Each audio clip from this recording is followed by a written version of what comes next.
समस्त गर्व और गौरवर समय ऑपरेशन सिंदूर रे यशस्वी प्रधानमंत्री नरेंद्र मोदी नेतृत्व रे भारतर सेना बाहिनी जो पराक्रम प्रदर्शन कले एवं आतंकवाद विरुद्ध रे निर्णायक लड़ाई रे जो विजयश्री प्राप्त है से आज सारा भारत वर्ष गर्वित, सारा भारत वर्ष गौरवान्वित एवं विश्वर कोण अनुकोण रे जोठी भी भारतीय माने अछंती समस्ते गौरव अनुभव करुछंती।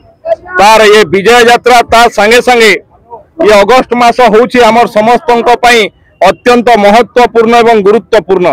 ये अगस्ट मासरे निर्णायक लड़ाई लड़ीथिले भारतवासी इंग्रेज मानकर विरुद्ध रे एवं जो भारत स्वाधीनता प्राप्ति करथला। हजार हजार लक्ष लक्ष भारतीय माने बलिदान करथिले।